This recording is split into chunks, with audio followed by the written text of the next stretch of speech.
Hello and welcome to the final episode in the series of The Comedy Store Live, the show where you experience the most sought after and hilarious comedians straight from the greatest comedy club in the world, The Comedy Store London. Once again, we handpicked 3 incredible comedians for you. Coming up, we have Daisy Earl and John Hastings, but first up, we have the wonderful Nathan Caton.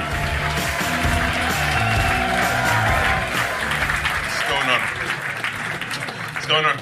Evening, guys. You alright? Yeah. Any Americans in? Yeah. Where you guys from? Connecticut. Okay. Whereabouts is Connecticut? Sorry? East. Oh, okay, cool. No, see, because outside America, the rest of the world, we see America in like different parts. You know, you got like you got New York, East Coast. You know, California, West Coast, Florida, down south, and then everything else in the middle is just yeehaw. You know. You know what I mean?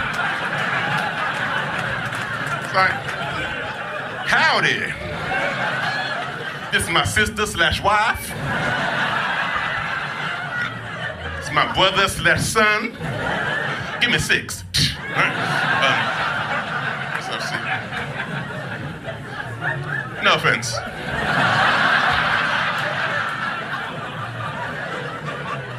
I know that's very shit geography, but you know. Better than American geography. Your geography. Where's the oil?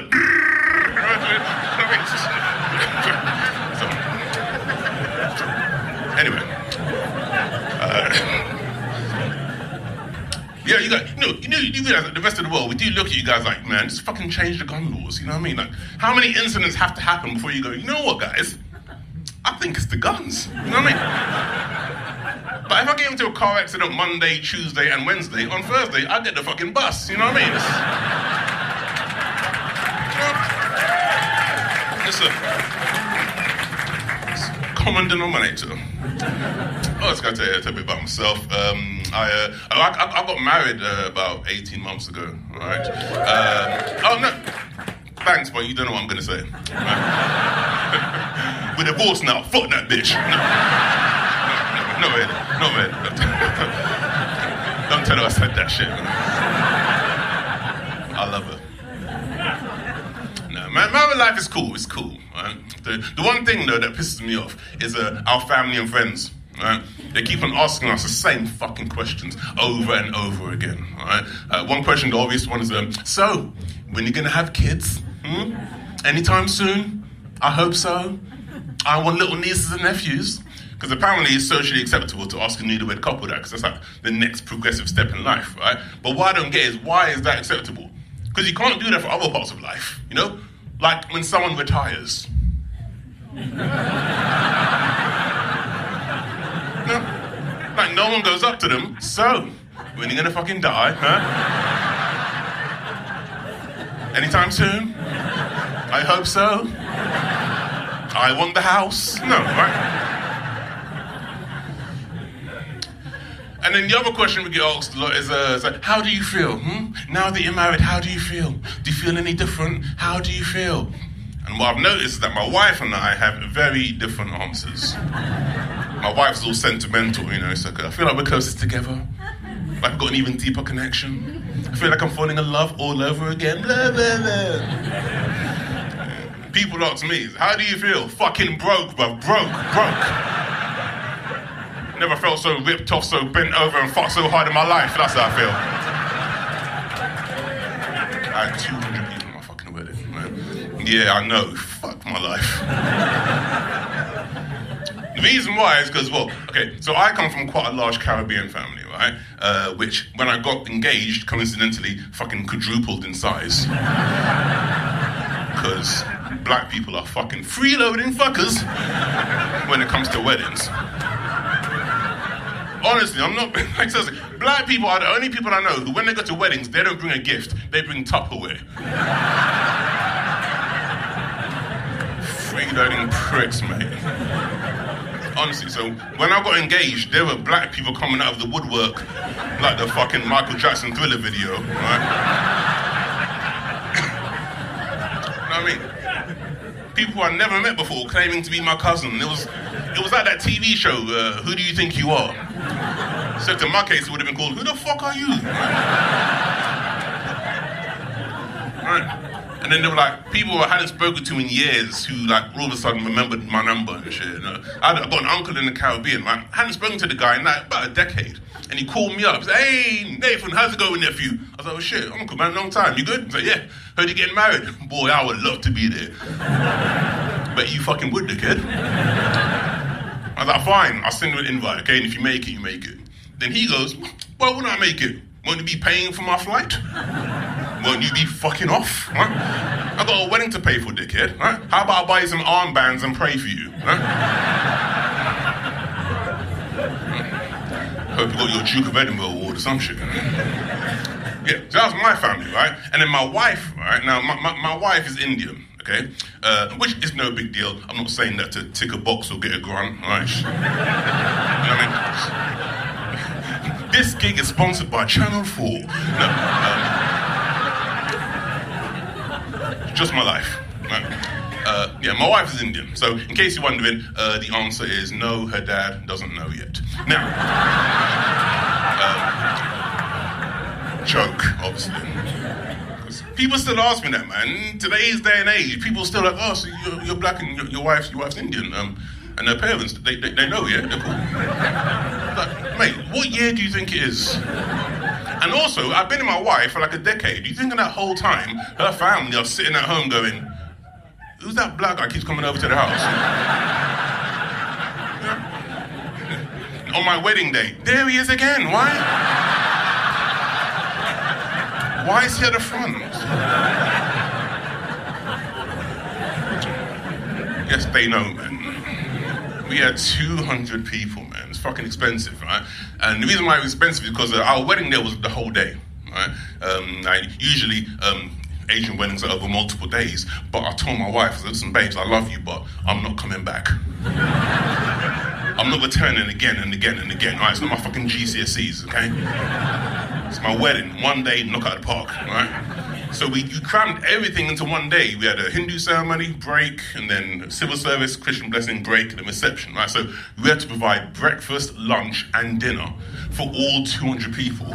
Plus, we had to use 2 caterers to cater for both families, because my wife's family, like her mum, aunts, the older generation, they're traditional Gujarati, right? Which means that they're vegetarian. Don't eat meat, don't eat fish, don't even eat eggs. Proper vegetarian. Whereas my family are grown-ups. I just couldn't enjoy the wedding anymore, man. I wasn't enthusiastic, you know? Like before the catering bill, I was like, oh man, listen, you're gonna love the wedding, man. It's gonna be great, you know? We got Caribbean food and Indian food. We got jerk chicken, samosas, curry goat, undu. Mate, there's gonna be options for everyone. Then after the catering bill, I was like, listen, you got 2 options, yeah? Eat it or fuck off, yeah? Don't hear any questions, you know? Is it gluten-free? Is it dairy-free? Is it nut-free? It's just fucking free.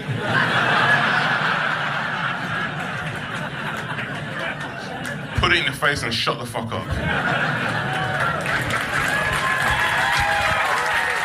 You guys been cool. In a bit, yeah? Take care. Nathan Caton. Up next, we have the brilliant Daisy Earl. Hello. Hi. Evening, London. Are we well? Yeah, it's nice to be here, especially this week, because I was spending a lot of time with my mum, and my mum is a tiny little Scottish woman who is trying to break my spirit. Like, I saw her for a coffee earlier today. Now, this is a new dress, and I thought it looked nice. And my mum went, oh, Daisy, I wouldn't wear that to your show if I was you. I worry it makes you look like one of the Americans. I went, that's right, Mum, it's no problem to look American. She went, no, you know the ones that they live on farms and they don't like electricity and stuff. I was like, oh, you mean a Mormon, Mum? And do you know what the worst part is? It's like, she's not wrong. And it was too late to change. And then she went, and do you know the other thing, Daisy? I worry it makes you look a wee bit fat. And I went, all right, Mum, fine, that's fair enough. What do you think I should wear that won't make me look a little bit fat?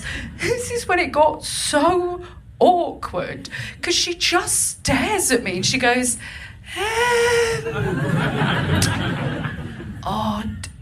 Joy, you've actually really got me there, DC, just with anything, right? And I've moved recently, right? I live down near Brighton now, and my mum is worried that as an adult, I won't be able to make new friends.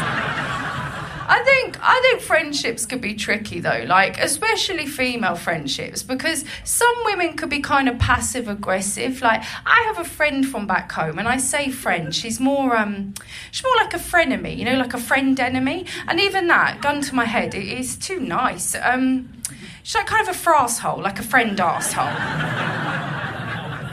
Even that, though, gun to my head, is still too nice. If I was telling the truth, she's like a little bit of a front, right? She's got like fronty energy. And I feel like you're going to be on my side. Like, I went for dinner with her husband, my husband, me and her, and I could tell that she was trying to embarrass me because she tells this mad story. She goes, Daisy, it's so funny because I had a dream the other day that you and me and the girls, we all went for dinner, but then you, Daisy, bless you started eating the table. And I was like, typical Daisy, what is she like? And I felt so embarrassed. I thought, this is somebody else's dream, right? It didn't even happen. So I went, oh, that's really funny, Hannah, because I actually had a dream about you. Yeah.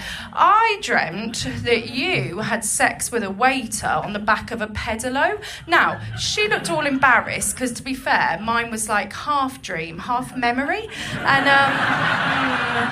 no. She always said that she didn't want to talk about Kavos, but I just feel like she did start that. Do you mean? So that's fair, isn't it? She begun this. And I'm sorry, the fact that her husband had never heard that story is not my problem, because, do you know what I mean? If you don't imply that I'm so big I eat tables, I won't tell your husband that you fuck waiters. Do you mean? It's like a friendship exchange, it's fair. And then she wants to look younger, so she started having collagen injections, and she was like, Daisy, they're amazing. They make you look younger by plumping up your face. Then she looks at me and she goes, sorry, Daisy. What am I talking about? You don't need your face plumping up, do you, right? Rude. So I told my mum on her, because I'm an adult. That's how I deal with my problems. I was like, Mum, can you believe what Hannah said? And she went, aye, that is rude, Daisy. To be fair, though, she's not wrong. Like, you are a bigger woman, so you will age better. I mean, you never see a wrinkle on a balloon. Unfucking believable. Rude, mother, right? Just unnecessary. But I got too annoyed about it. And I think I'm someone, if I'm honest, I get annoyed too easily. Like, I got annoyed the other day at a woman in a pet shop, but hear me out. The woman who owned this pet shop was the poshest woman I have ever met. And I don't mean normal posh. I mean, she was so posh. She was like just at that stage, just before they turn into a horse.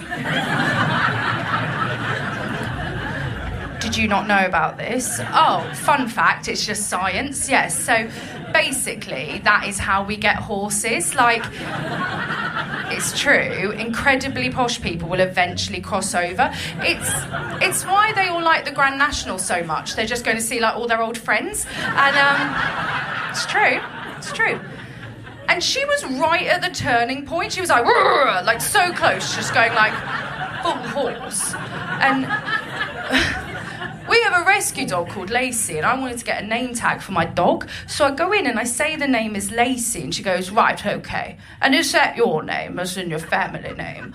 Or is it the dog's Christian name? And I went, it's my dog's name. And she said, don't be so stupid, I couldn't possibly do that. If I put your dog's name on your dog's collar, if somebody wanted to steal your dog, you've made it an awful lot easier for them, haven't you? And I was like, yeah, I mean, that would concern me if she spoke English. Do you mean, like, my dog doesn't really know her name, right? Say you come up to my dog in the park and you have bacon and you're like some kind of a dog nonce, right?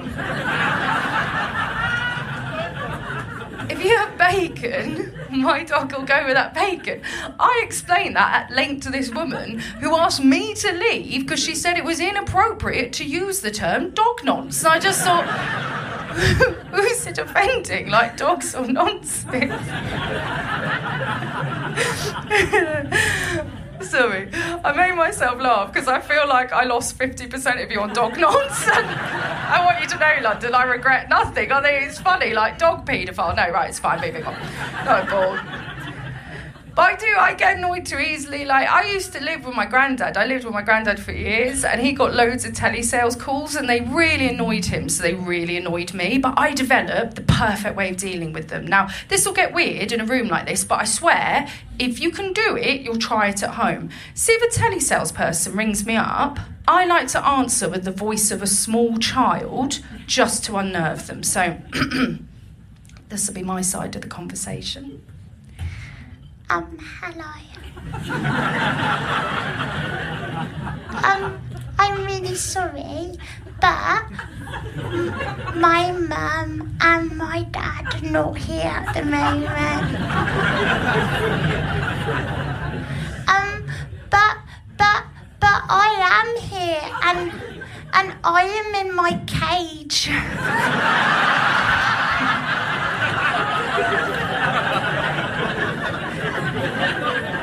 Where am I? What do you mean, where am I? You called me. How old am I? I'm 35. And then that's normally when they hang up. But you see, ladies, if you can perfect that voice, that joke will just run and run. Because you see, if an ex-boyfriend rings you up, been a couple of years, he's just lonely and bored, answer that voice and just say this. Nothing else, just this. Hi, Daddy. He will have questions. London, you've been so lovely.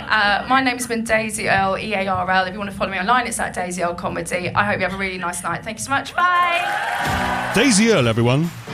We'll be back with your final act straight after this. This show is brought to you in partnership with Ticketmaster, the home of UK comedy. From your favourite stand-up comedians to rising TikTok talent and local comedy clubs, you can find it all at ticketmaster.co.uk/comedy. Welcome back, and now for this week's final act. Give it up for John Hastings. Hello! Hello, London. How are we? We good? Yes? I agree. My name is John. I'm 39. I don't look 39. I don't look any age. I just look like I've been through a lot recently.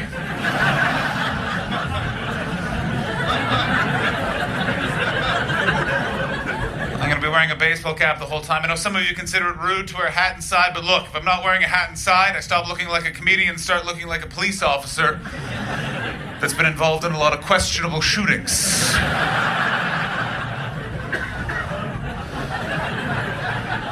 I would like that joke not to do well one time. But I have been through a lot, you know what I mean? In the calendar year, I got divorced, my best friend died, I got bed bugs twice, I nearly lost my left arm in a bicycle accident, and I shit my pants. What's that story? Let's go through it together. I was peeing in my toilet with my penis, the classic, and, what was that?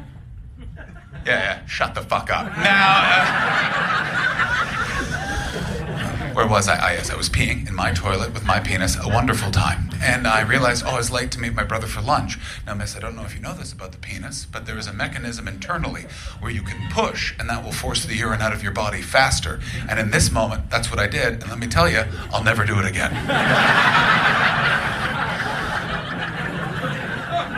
I don't really know what happened, but I think my asshole went, you know what? I'd like to go fast as well.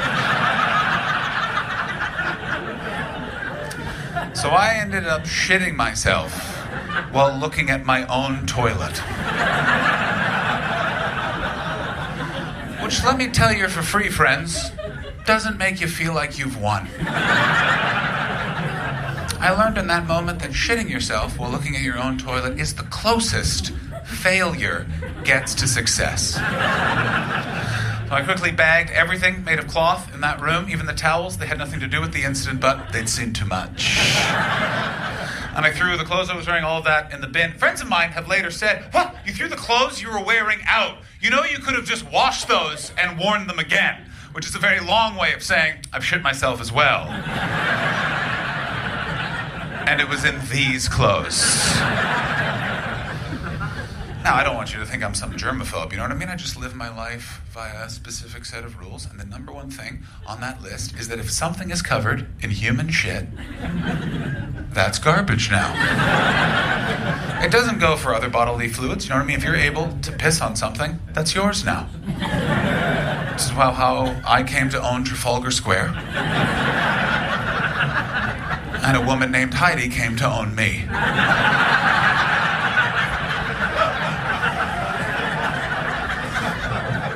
What's that? Latecomer? Tell the story? You fucking got it. Now, I was sleeping with a woman named Heidi. She was on top. I was on the bottom. She looked at me and she said, "I'm going to try something." And I want to tell you I said something cool like, "Yeah." But what I remember saying was, "Okie dokie, artichokey."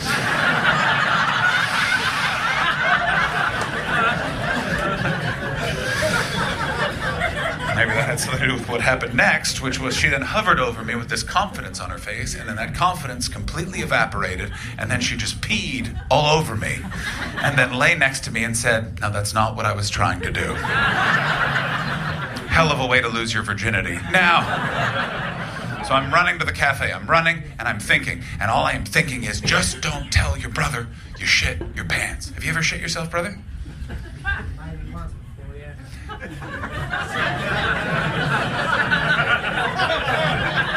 For those of you keeping track, that was the longest way to say yes I've ever heard. Maybe once or twice. What's your name? Connor. Connor? Yeah. What? Someone back? Is there an echo? What the fuck? And who are you here with, Connor? With my family. You're with your family. Yeah. But the way you said that doesn't sound like it's like happy family. It sounds like Pornhub family. Nah. Which members of your family are here? That's your dad? How do you look older than your dad? That's fucking nuts, bro. You need to stop smoking inside or start vaping. My God. How old are you? You're 54. You're the only Englishman I've ever met who looks young for his age. No offense, people of Britain, but you guys all age like pears. Like this guy, he's 19. So these are your kids? Which one's your favorite? No favorites. I know. I'm 39. I said it at the very beginning. Asshole, I literally did a bit how I don't look 39. I saw you laugh at it. And I want you to, I know I nailed it. That's why everyone laughed. And I want you to know that tone right there, it's why you fucks lost the empire. Now,